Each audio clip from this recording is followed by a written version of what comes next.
iako vam se vjerojatno ova tema čini trivijalnom i zvuči vam možda na prvi pogled, pa šta mi imamo učiti o spavanju, vjerujte mi, u današnje vrijeme jako veliki broj ljudi ima problema sa spavanjem, jednako kao što ima problema sa krivim načinom disanja. Kao što smo u jednoj od prethodnih emisija Fitness Plus govorili o važnosti pravilnog disanja, danas ćemo puno toga reći o važnosti pravilnog spavanja. Koji su to pozitivni učinci pravilnog spavanja na vaše cjelokupno zdravlje, koji su to negativni učinci lošeg spavanja na vaše zdravlje. Ono na što bi prvo htio obratiti najveću pozornost, a to je da jako veliki broj ljudi u današnje vrijeme ima nekvalitetan san. Koji su to dijelovi kvalitetnog sna?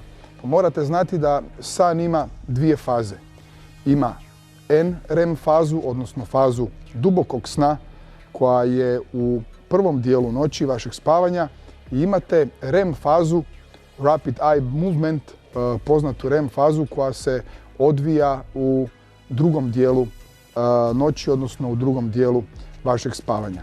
Ono što je vrlo bitno za reći je da morate ići spavati, pa ajmo to tako reći laički, na vrijeme. Trebali bi ići spavati najkasnije između 22 i 23 sata i minimalno spavati 7 sati.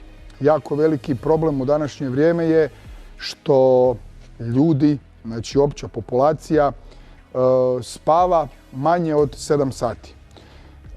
Dugoročno spavanje manje od 7 sati ima jako velike negativne učinke na vaše zdravlje.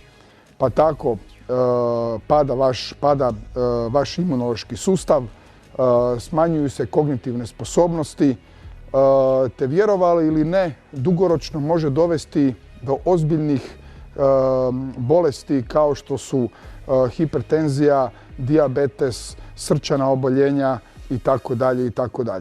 U svakom slučaju, dužina sna nije jedini faktor koji utječe na vašu kvalitetu sna, nego to mora biti i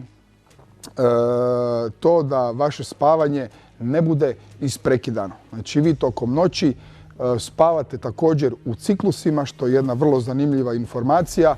Spavate u ciklusima od 90 minuta.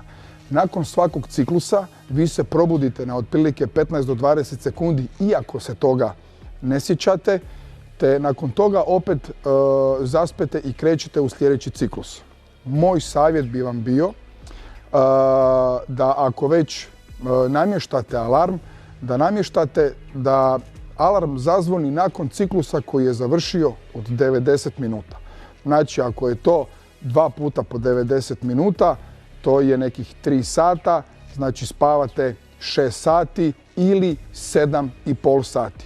Jer ukoliko, ajmo to tako reći, prekinete ciklus od 90 minuta, nećete se dobro naspavati i to vrlo često zna biti problem zašto ste ujutro onako, ajmo reći, mamurni i nenaspavani. Dragi moji, pošto je spavanje toliko bitno, evo ja sam se malo u ovoj emisiji uspavao.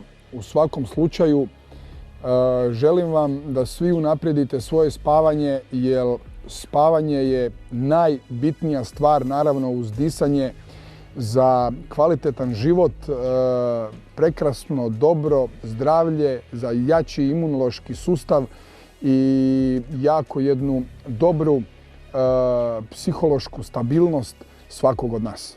Lijepi pozdrav i želim vam ugodan